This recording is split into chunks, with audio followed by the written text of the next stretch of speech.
अस्सलाम वालेकुम।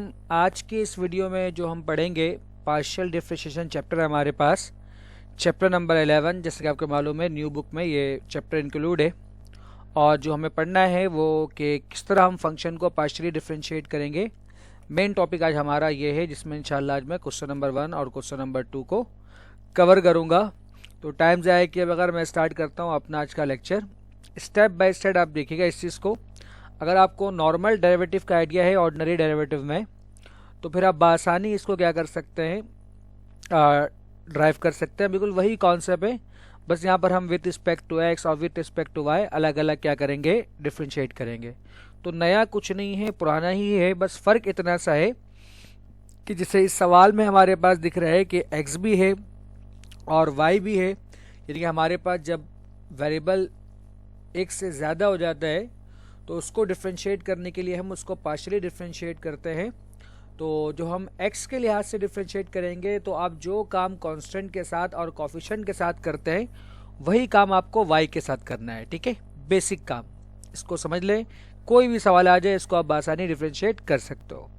और सिमिलरली जब आप y के रिस्पेक्ट से डेरिवेटिव ले रहे होगे, तो आप जो काम कोफिशिएंट के साथ कांस्टेंट के साथ करते हो वही काम आपके साथ किसके साथ करना है, आपको x के साथ करना है। ठीक है, उम्मीद करता हूँ कि आपको डेरिवेटिव का बेसिक आता होगा, वैसे मैं आपको बताता भी रहूँगा। तो स्टार्ट करते हैं अपना आज का लेक्चर। पहला सवाल है हमारे पास, इसे हमें डिफ्रेंशिएट करना है विथ रिस्पेक्ट टू x और विथ रिस्पेक्ट टू y। सबसे पहले मैं क्या करता हूँ, इसको डिफ्रेंशिएट करता हूँ विथ रिस्पेक्ट टू x। तो पार्शियल डिफ्रेंशिएट का हमारे पास ये सिंबल है, वहाँ पर हम d/dx लिखते थे, यहाँ पर यूँ समझ ले कि हम थोड़ा सा उल्टा करके लिख रहे हैं इस तरीके से। ठीक है, ये हमारे पास सिंबल है किसका, पार्शियल डिफरेंशिएट का। ठीक है, तो d/dx यूँ समझ ले आप, जिस तरह वो के, तो अब इसको d से ही याद रखें। बस याद रखिए जब पार्शियली आप करोगे तो उसको आपको थोड़ा सा इस तरह से सिंबल बनाना है। ठीक है, तो आप जानते हो कि हम कोफिशिएंट पर डेरिवेटिव को अप्लाई नहीं करते हैं, इसलिए यहाँ पर 3x³ था, तो 3 को मैंने यहाँ पर क्या किया, बाहर निकाल लिया और सिर्फ और सिर्फ मैंने क्या किया, x³ के ऊपर अप्लाई किया। ठीक है, अब यहाँ पर हमारे पास y² है, तो यहाँ पर हम क्या करेंगे, y² पे डेरिवेटिव अप्लाई करेंगे। इस तरह हमारे पास -6 को मैंने बाहर लिखा और डेरिवेटिव अप्लाई कर रहे हैं किस पर, हम x के ऊपर। ठीक है, इसी तरह यहाँ पर 2 है, तो 2 को मैंने बाहर रखा। वैसे आप एक साथ भी लिख सकते हो क्योंकि यहाँ पर कोई फ़र्क नहीं पड़ेगा, लेकिन खैर आपकी मर्जी है कि आप जिस तरह चाहो उस तरह लिख सकते हो। तो 2 को मैंने बाहर कर लिया और यहाँ पर जो हम डेरिवेटिव अप्लाई कर रहे हैं वो किस पे, y पे। और लास्ट में हमारे पास क्या कांस्टेंट है, तो हम किस पे अप्लाई कर रहे हैं, कांस्टेंट पे डेरिवेटिव अप्लाई कर रहे हैं। ठीक है, आपने बेसिक पढ़ा होगा डेरिवेटिव का कि आपको पता है कि जो आप x² का डेरिवेटिव करते हो तो सिंपल सा रूल क्या आपके पास कि सबसे पहले आप क्या करते हो, यहाँ पर पावर लिखते हो और पावर में एक कम कर देते हो, यानी कि x² का डेरिवेटिव क्या होता है, 2x होता है। अगर मैं x³ की बात करूँ इसी तरह, तो x³ का डेरिवेटिव हमारे पास क्या होगा भाई, सबसे पहले हम क्या करेंगे, पावर लिखेंगे और पावर में एक कम कर देंगे, तो ये हमारे पास क्या बन जाएगा, 3x²। अब जो भी आपके पास डेरिवेटिव आ जाए आपको सिंपल वो काम करना है। अब अगर कोई कांस्टेंट हो कि मान लो कि 2 है, तो 2 का डेरिवेटिव आपके पास क्या होगा, 0 होगा, क्योंकि कांस्टेंट का डेरिवेटिव क्या होता है, 0 होता है। ठीक है, तो यहाँ पर हम इसी पैटर्न को क्या करेंगे, अप्लाई करेंगे। तो यहाँ पर पहला हमारे पास क्या है, x³, तो आप जानते हो x³ का डेरिवेटिव क्या होगा, 3x² होगा। इसी तरह हमारे पास क्या है, y² है। चूंकि मैंने आपको बताया कि हम पार्शियली डिफरेंशिएट कर रहे हैं और जब मैं with respect to x derivative करूंगा तो y को मैं कांस्टेंट मानूंगा। तो यहाँ पर जो y² है ये बेसिकली हमारा क्या है, कांस्टेंट है, और कांस्टेंट का डेरिवेटिव हमारे पास क्या होता है, 0 होता है। फिर आपने यहाँ पर पढ़ा होगा कि x का डेरिवेटिव क्या होता है, तो derivative of x with respect to x, आपने पढ़ा होगा कि dx/dx किसके बराबर होता है, 1 के बराबर होता है। तो ये चीज़ भी आपका किसके बराबर होगा, 1 के बराबर होगा। अगेन यहाँ पर क्या आ गया, y, और मैंने आपको बताया कि y को हम एज अ कांस्टेंट ट्रीट करेंगे, तो यहाँ पर y का जो डेरिवेटिव होगा वो भी क्या होगा, कांस्टेंट होगा, और 7 तो ऑलरेडी कांस्टेंट है। तो इस तरह यहाँ पर मैं लिख सकता हूँ, जैसे कि मैंने आपको बताया कि x³ का डेरिवेटिव आपके पास क्या होगा, 3x² होगा। अब y² है, चूंकि मैंने आपको बताया कि y को हमें क्या मानना है, कांस्टेंट मानना है, तो y² का डेरिवेटिव हमारे पास क्या होगा, 0 होगा। इसी तरह x का derivative with respect to x, ये हमारे पास क्या आएगा, 1 आएगा। y का डेरिवेटिव, चूंकि y हमारे पास कांस्टेंट है, तो ये हमारे पास क्या आएगा, 0 आएगा, और 7 भी कांस्टेंट है तो इसका डेरिवेटिव भी क्या आएगा, 0 आएगा। बाकी इसको आप सिम्प्लीफाई कर लें। ठीक है, तो 3 × 3 9x², और यहाँ से हमारे पास क्या बच जाएगा, -6। बाकी तो आपके पास 0 है, उसको लिखने की ज़रूरत नहीं है। ये मैंने क्या किया, with respect to x derivative लिया। सिमिलरली अब मैं क्या करूंगा, with respect to y differentiate करूंगा। जब with respect to y differentiate करेंगे तो हमें क्या करना होगा, यहाँ पर एक्स को कांस्टेंट मानना होगा, यानी कि जो काम हमने वाई के साथ यहाँ पर किया था अब हम क्या करेंगे, एक्स के साथ करेंगे। ये सबसे पहले तो बिल्कुल नॉर्मल जिस तरह हमने एक्स के रिस्पेक्ट से डेरिवेटिव अप्लाई किया था, यहाँ पर हम क्या करेंगे, वाई के रिस्पेक्ट से डेरिवेटिव अप्लाई कर देंगे बोथ साइड। ठीक है, जो काम मैंने आपको ऊपर बताया कि कोफिशिएंट को हम बाहर निकाल लेंगे, हम सिर्फ डेरिवेटिव को वेरिएबल पे अप्लाई करेंगे। ठीक है, अब अगेन देखें यहाँ पर, अब यहाँ पर एक्स क्यूब है, लेकिन जो आपको डिफ्रेंशिएट करना है वो with respect to y differentiate करना है। तो मैंने आपको बताया कि जब हम with respect to y differentiate करेंगे तो एक्स को हम क्या मानेंगे, कांस्टेंट मानेंगे। और आपको ये पता होना चाहिए कि कांस्टेंट का डेरिवेटिव आपके पास क्या होता है, जीरो होता है। कांस्टेंट कुछ भी हो, किसी भी कांस्टेंट का डेरिवेटिव आपके पास क्या आएगा, जीरो आएगा। ठीक है, अब यहाँ पर वाई स्क्वायर है, जैसे मैंने यहाँ पर आपको बताया कि एक्स स्क्वायर का डेरिवेटिव क्या होगा, 2x होगा, एक्स क्यूब का डेरिवेटिव क्या होगा, 3x स्क्वायर होगा। तो इसी तरह हमारे पास जो वाई स्क्वायर है, तो वाई स्क्वायर का डेरिवेटिव हमारे पास क्या बनेगा, 2y बनेगा। ठीक है, बाद में सही। अब यहाँ पर हमारे पास x है, लेकिन हम डिफ्रेंशिएट कर रहे हैं विथ रिस्पेक्ट टू y। तो मैंने आपको बताया कि जब आप x को डिफ्रेंशिएट करोगे विथ रिस्पेक्ट टू y तो x को हम क्या मानेंगे, कांस्टेंट, तो ये हमारे पास जीरो होगा। इसी तरह ये हमारे पास क्या होगा भाई, y को हम डिफ्रेंशिएट कर रहे हैं विथ रिस्पेक्ट टू y। तो जैसे हमने पढ़ा कि dx बाई dx बराबर होता है 1 के, इसी तरह dy बाई dy किसके बराबर होगा, 1 के बराबर होगा। 7 आपका कांस्टेंट है, तो 7 का डेरिवेटिव हमारे पास क्या हो जाएगा, जीरो हो जाएगा। ठीक है, तो इसी तरह देखें यहाँ पर हमारे पास ये x कांस्टेंट है, इसका क्या आ गया, जीरो आ गया। ये y स्क्वायर का डेरिवेटिव हमारे पास क्या हो गया भाई, 2y हो गया। इस x का डेरिवेटिव हमारे पास क्या हो गया भाई, y के लिहाज से जीरो हो गया। और ये y का डेरिवेटिव हमारे पास क्या बना, 1, और आखिर में क्या है, कांस्टेंट का जीरो। बाकी आप बेसिक सिम्प्लीफाई कर लें तो आपके पास ये जीरो वाले जितने भी टर्म ये खत्म हो जाएंगे। बाकी यहाँ से हमारे पास बच जाएगा 2y और यहाँ से हमारे पास क्या बच जाएगा, 2। तो ये हमारे पास पहला सवाल का आंसर हो गया। इसी तरह अब हम क्या करेंगे, पार्ट 2 को डिफ्रेंशिएट करेंगे बिल्कुल सेम मेथड से, जैसे कि मैंने आपको बताया कि सबसे पहले यहाँ पर हम क्या करेंगे, डिफ्रेंशिएट करेंगे विथ रिस्पेक्ट टू एक्स। तो यहाँ पर देखें, आमतौर पर यहाँ पर हम प्रोडक्ट का फॉर्मूला लगाते हैं, पहले टर्म पे तो हमने वैसे ही अप्लाई किया, लेकिन जैसा कि मैंने आपको बताया कि यहाँ पर जो हम डिफ्रेंशिएट कर रहे हैं विथ रिस्पेक्ट टू एक्स, तो y को हम ट्रीट करेंगे एज अ कांस्टेंट। आपको पता है कि जब कोई कांस्टेंट किसी वेरिएबल से मल्टीप्लाई हो तो वो क्या कहलाता है, कोफिशिएंट कहलाता है। तो हमने पढ़ा हुआ है कि कोफिशिएंट पर हम डेरिवेटिव को अप्लाई नहीं करते। फॉर एग्जाम्पल के डी बाय डी एक्स लिखा हुआ है और यहाँ पर क्या लिखा हुआ भाई, 2x लिखा हुआ है।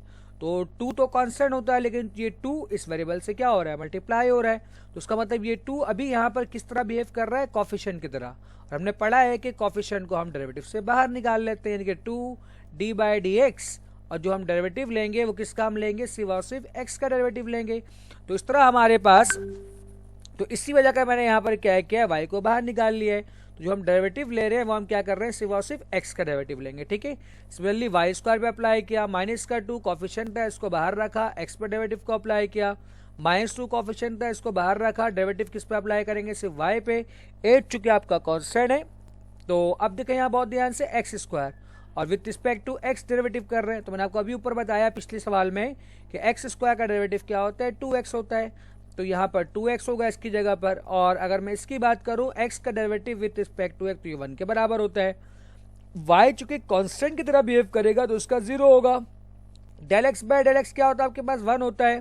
चूंकि y कांस्टेंट है यहाँ पर तो इसका भी क्या होगा, 0, और इसका भी क्या बनेगा, 0। ठीक है, यहाँ पर जो हमारे फाइनली डेरिवेटिव बन जाएगा कि एक्स स्क्वायर का डेरिवेटिव क्या होगा, 2x, और हमारे पास यहाँ पर क्या है, ये del x by del x अगर हम देखें तो ये हमारा 1 होता है और y हमारे पास वैसे ही रहेगा, इस बाकी 0 है। और यहाँ पर del x by del x कितना होगा, 1 होगा, और बाकी हमारे पास क्या है, 0 है। इसके बाद आप क्या कर लो, सिंपल मल्टीप्लाई, 0 वाले को खत्म कर दो और बाकी को मल्टीप्लाई कर दो। तो 2x यहाँ से बच गया, यहाँ से y बच गया, और यहाँ से क्या बच गया, -2। सिमिलरली अब मैं क्या करूँगा, इसको डिफ्रेंशिएट करूँगा विथ रिस्पेक्ट टू y। तो बिल्कुल जो काम हमने ऊपर किया था वही काम यहाँ पर कर रहे हैं कि आप देखें, सब हर एक टर्म पर मैंने अलग अलग अप्लाई कर दिया। अब इस जगह पे देखें, और यहाँ पर मैंने y को बाहर निकाला था और यहाँ पर मैं क्या कर रहा हूँ, x को बाहर निकाल रहा हूँ। रीजन वही है क्योंकि अब मैं with respect to y differentiate कर रहा हूँ, और जब with respect to y differentiate करेंगे तो x को हम क्या मानेंगे, कांस्टेंट मानेंगे। इसलिए अगर कोई कांस्टेंट वेरिएबल से मल्टीप्लाई होगा तो कोफिशिएंट हो जाएगा, और कोफिशिएंट पर हम डेरिवेटिव को अप्लाई नहीं करते हैं, इसलिए हमारे पास क्या होगा, बाहर आ जाएगा। तो बाकी आपको सिंपल क्या करना है, डेरिवेटिव करना है। तो एक्स स्क्वायर का डेरिवेटिव हमारे पास क्या होता है 2x, लेकिन सॉरी यहाँ पर हम विथ रिस्पेक्ट टू y कर रहे हैं, तो x हमारा यहाँ पर क्या है कांस्टेंट है, और कांस्टेंट का डेरिवेटिव क्या होता है 0 होता है। ठीक है, तो ये हमारे पास क्या आ गया 0। इसी तरह जब हम y को डिफ्रेंशिएट करेंगे विथ रिस्पेक्ट टू y, तो यह हमारे पास किसके बराबर होगा 1 के, तो x वैसे ही रहा और डिफ्रेंशिएट किसके बराबर हो गया 1 के। अब यहाँ पर y स्क्वायर है आपके पास, ठीक है, तो अभी हमने पढ़ा कि x स्क्वायर का डेरिवेटिव 2x होता है, y स्क्वायर का डेरिवेटिव 2y होता है, तो इसलिए y स्क्वायर का डेरिवेटिव हमारे पास क्या बना माइनस का 2y। अब यहाँ पर हम x को डिफ्रेंशिएट कर रहे हैं विद रिस्पेक्ट टू y, तो x जो है एज अ कांस्टेंट बिहेव करेगा, तो कांस्टेंट का डेरिवेटिव क्या होता है 0, और यहाँ पर एक टर्म हमारे पास मिसिंग आ रहा है, और वो क्या आ रहा है ये वाला टर्म। ठीक है, तो यहाँ पर आप लिख लें, पहले हमारे पास माइनस का 2 है, तो यहाँ पर जो है ये माइनस का 2y यहाँ से आ गया, यहाँ से हमारे पास 0 आ गया, और यहाँ पर हमारे पास क्या होगा माइनस का 2 और ये 1। ठीक है, और आखिर में हमारे पास क्या होगा माइनस का 0। तो फाइनली हमारे पास आंसर क्या बच जाएगा, यहाँ से x बचेगा, यहाँ से माइनस 2y बचेगा, और यहाँ से हमारे पास क्या बचेगा माइनस का 2 बच जाएगा। ठीक है, तो ये हमारे पास फाइनल क्या होगा इसका आंसर बनेगा। नेक्स्ट पार्ट हमारे पास है इसका पार्ट 3 कि f of x comma y sine x plus y. Again आपको वही नॉर्मल काम करना है, सबसे पहले एक्स को डिफ्रेंशिएट करना है विथ रिस्पेक्ट टू एक्स, और फिर आपको फंक्शन को डिफ्रेंशिएट करना है विथ रिस्पेक्ट टू वाई। तो सबसे पहले मैं यहाँ पर क्या कर रहा हूँ, इसको डिफ्रेंशिएट कर रहा हूँ विथ रिस्पेक्ट टू एक्स, तो मैं सबसे पहले एक्स का ऑपरेटर दोनों तरफ क्या करूंगा अप्लाई कर दूंगा। ठीक है, अब यहाँ पर मुझको क्या करना है, इस साइन को डेरिवेटिव करना है। एक्स वाई पे तो हम बाद में पहुंचेंगे। आपको पता है अगर आपने ट्रिग्नोमेट्री को डिफ्रेंशिएट किया हुआ है तो वहां पर आपने पढ़ा होगा, अगर नहीं भी पढ़ा तो यहाँ समझे कि अगर हमारे पास कभी भी ट्रिग्नोमेट्री फंक्शन आएगा तो सबसे पहले हम फंक्शन को डिफ्रेंशिएट करेंगे, यानी कि सबसे पहले हम साइन को डिफ्रेंशिएट करेंगे।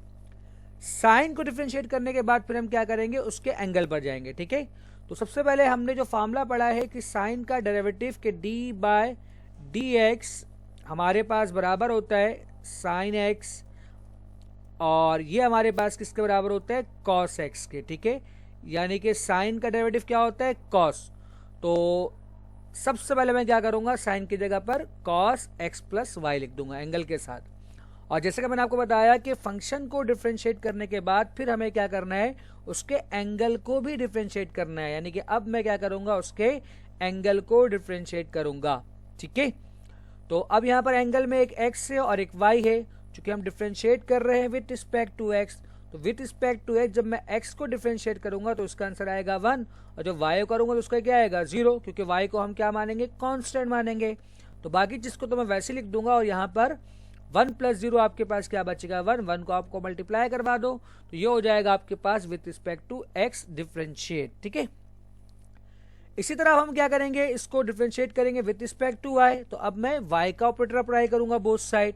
अगेन सबसे पहले साइन है फिर एक्स प्लस वाई है, तो जैसे कि मैंने आपको रूल बताया कि सबसे पहले हम क्या करते हैं फंक्शन को डिफ्रेंशिएट करते हैं, फंक्शन को डिफ्रेंशिएट करने के बाद फिर हम क्या करते हैं एंगल को डिफ्रेंशिएट करते हैं। ठीक है, तो हमने पढ़ा हुआ है कि साइन का जो डेरिवेटिव होता है वो आपके पास क्या होता है कॉस होता है, तो इसको हमने लिख दिया कॉस एक्स प्लस वाई। और अब मैं क्या करूंगा, इस एंगल को डिफ्रेंशिएट करूंगा। तो अब देखिए अब मैं with respect to y differentiate कर रहा हूं। ठीक, मेरे कर्सर को दिखते रहेगा, ठीक है ना। तो जब मैं with respect to y differentiate कर रहा हूं तो एक्स का डेरिवेटिव क्या होगा 0, क्योंकि एक्स बिहेव करेगा एज अ कांस्टेंट, और वाई का डेरिवेटिव क्या होगा 1, तो 0 प्लस 1 कितना होता है 1, और 1 को आप मल्टीप्लाई करवा दो तो आपके पास क्या आ जाएगा सेम आंसर। ये हो गया हमारे पास पार्ट 3। पार्ट 3 के बाद हमारे पास क्या है पार्ट 4 है e की पावर x cos y। सबसे पहले मैं क्या करूंगा, इसको डिफ्रेंशिएट करूंगा विथ रिस्पेक्ट टू x। ठीक है, e की पावर x cos y, और इसको डिफ्रेंशिएट करने के लिए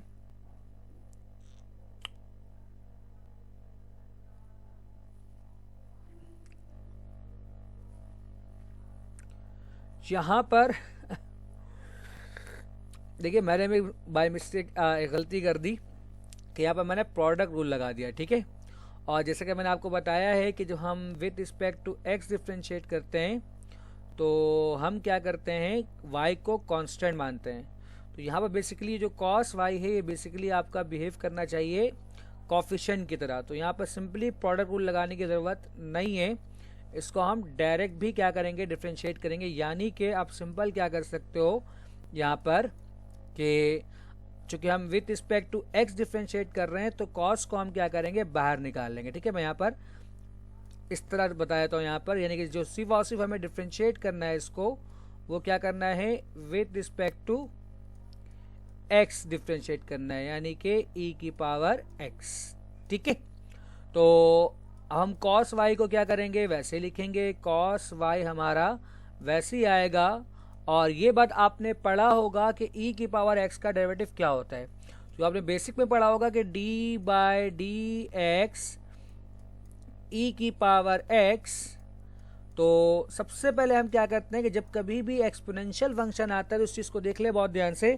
अगर आपको इसका आइडिया नहीं है तो हम सबसे पहले एक्सपोनेंशियल फंक्शन को वैसे ही लिखते हैं। ठीक है, जो हम डिफ्रेंशिएट करते हैं वो सिर्फ और सिर्फ इसके पावर को, तो उसके पावर का डिफ्रेंशिएट क्या है, पावर क्या है, x से। तो x का डेरिवेटिव अभी हमने पढ़ा कि x का derivative with respect to x 1 के बराबर होता है। तो e की पावर x का डेरिवेटिव हमारे पास e की पावर x ही होता है। ठीक है, तो e की पावर x का डेरिवेटिव हमारे पास क्या बनेगा, e की पावर x बनेगा। तो ये हमारे पास क्या हो जाएगा, इसका आंसर। ठीक है, वैसे आप प्रोडक्ट रूल लगा भी दो तो कोई फर्क नहीं पड़ेगा, लेकिन मैंने आपको बताया ये बिला वजह के काम एक लेंदी काम हो रहा है कि जैसे आप इतना सा काम भी करो तो ये आपके पास क्या है, वैलिड तरीका है। ठीक है, अब इसी चीज़ को हम क्या करेंगे, with respect to y differentiate करेंगे। तो जैसा कि मैंने आपको बताया, अगेन वहाँ पर मैंने मिस्टेक किया हुआ है कि प्रोडक्ट रूल लगाया हुआ है। तो अब यहाँ पर देखिए हम with respect to y differentiate कर रहे हैं तो e की पावर x हमारा क्या होगा, एज अ कॉन्स्टेंट इट होगा। ठीक है, इट मीन्स के e की पावर x को मैं क्या करूँगा, अब बाहर निकाल लूँगा। मैं डिफ्रेंशिएट करूँगा किसको, सिर्फ और सिर्फ y को, यानी कि विथ रिस्पेक्ट टू y कर रहे हैं तो हम सिर्फ और सिर्फ cos को डिफ्रेंशिएट करेंगे। ठीक, तो अगेन जैसे कि मैंने आपको बताया अभी कि साइन के बारे में आपको ऊपर बताया था कि साइन का डेरिवेटिव क्या होता है, कॉस। तो इसी तरह कॉस का डेरिवेटिव हमारे पास क्या होता है, माइनस का साइन। ठीक है, जब मैं कॉस को डिफ्रेंशिएट करूंगा सबसे पहले हम फंक्शन को डिफ्रेंशिएट करेंगे। ठीक है, तो कॉस का डिफ्रेंशिएशन हमारे पास क्या होता है, माइनस साइन। ठीक है, तो ये हमारे क्या हो जाएगा, माइनस साइन, और वाई आपके पास वैसे ही आएगा। ठीक है, फंक्शन को डिफ्रेंशिएट करने के बाद फिर हम क्या करते हैं, उसके एंगल को डिफ्रेंशिएट करते हैं। तो यहां पर बस अब मैं क्या करूंगा, इसके एंगल को डिफ्रेंशिएट करूंगा, डेल वाई और वाई। ठीक है, तो ये हमारे पास हो जाएगा माइनस साइन वाई वैसे ही रहा, और e की पावर x को भी हम वैसे ही लिखेंगे। और ये आप पता है कि y का derivative with respect to y किसके बराबर होता है, 1 के। तो फाइनली हमारे पास जो आंसर आएगा वो क्या आएगा, माइनस साइन वाई। ठीक है, और e की पावर x। ठीक, तो यहां से ये स्टेप को आप कट कर लें, यहां से आप इस स्टेप को कट कर लें। ठीक है, हम यहां पर ये हमारे पास डायरेक्ट क्या बनेगा, इसका आंसर। नेक्स्ट हमारे पास है f of x comma y 1/2 ln x square plus y square. सबसे पहले इसको हम क्या कर रहे हैं, डिफ्रेंशिएट कर रहे हैं विद रिस्पेक्ट टू y। तो आपको दिख रहा है कि जो 1/2 है बेसिकली ये आपके पास क्या है, कॉफिशिएंट है। तो हम कॉफिशिएंट पर डेरिवेटिव को अप्लाई नहीं करते हैं तो 1/2 बाहर आ जाएगा। अब मुझको जो डिफ्रेंशिएट करना है वो ln x square plus y square को।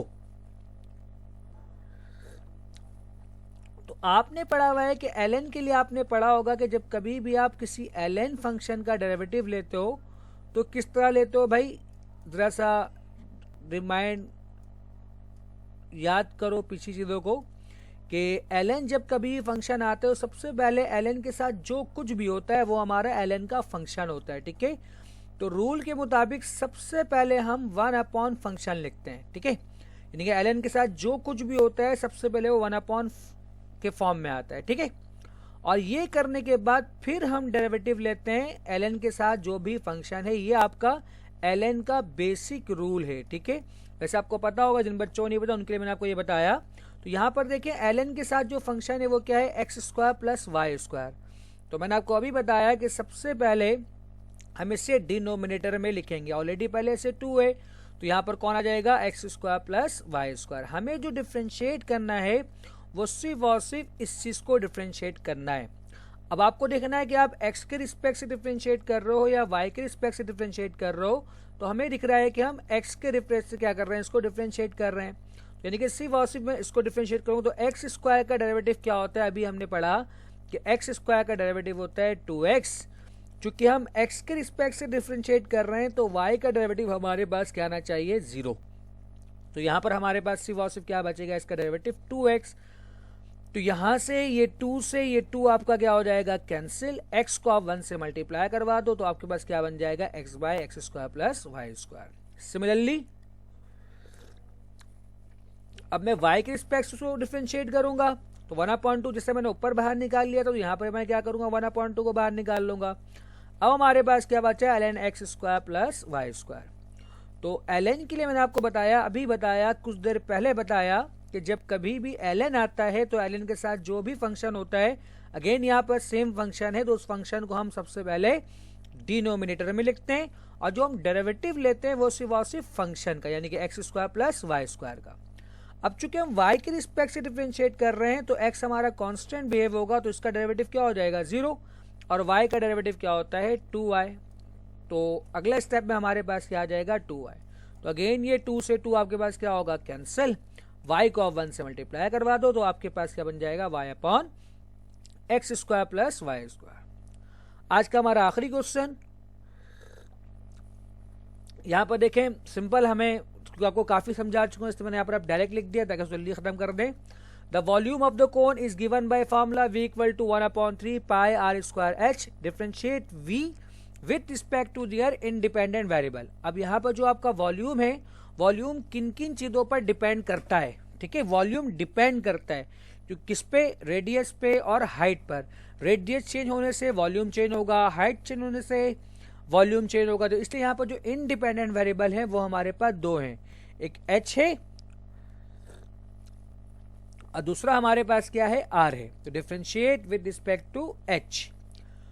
तो यहां पर मैं क्या करूंगा, h के रिस्पेक्ट से डिफरेंशिएट करूंगा। तो जब h के रिस्पेक्ट से डिफरेंशिएट कर रहा हूं तो 1/3 वैसे भी कांस्टेंट होता है, पाई भी कांस्टेंट होता है।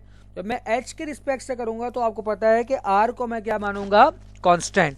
और जब कोई कांस्टेंट किसी वेरिएबल से मल्टीप्लाई होता है तो वो क्या होता है, कोएफिशिएंट। तो इट मींस इसीलिए मैंने यहाँ पर क्या किया, इन तीनों को बाहर निकाल लिया क्योंकि कोएफिशिएंट पर हम डेरिवेटिव को अप्लाई नहीं करते, हमें सिर्फ और सिर्फ h को डिफरेंशिएट करना है। और अभी हमने पढ़ा कि dx बाई डी बराबर होता है 1k, dy बाई डी बराबर होता है 1k। तो सीधा h का derivative with respect to h किसके बराबर होगा, 1k। अब 1 से मल्टीप्लाई करवा दो तो आपके पास क्या बन गया, 1/3 पाई आर स्क्वायर। सिमिलरली अब हम क्या करेंगे, r के लिहाज से करेंगे तो 1/3 पाई तो वैसे ही बाहर आ रहा था। अब चूंकि हम r के लिहाज से कर रहे हैं तो h को हम कांस्टेंट मानेंगे। तो ये कोएफिशिएंट है तो ये तीनों बाहर आ गया, हम सिर्फ r स्क्वायर का। तो अभी हमने पढ़ा कि x स्क्वायर का डेरिवेटिव क्या होता है, 2x, y स्क्वायर का 2y, तो r स्क्वायर का क्या होगा, 2r। अब सिंपल मल्टीप्लाई करवा दो, 2 जाके मल्टीप्लाई होगा 1 से तो ये हो जाएगा 2/3 पाई h r। उम्मीद करता हूँ कि आज का लेक्चर आपको समझ में आया होगा। वीडियो देखने के लिए शुक्रिया, अल्लाह हाफिज।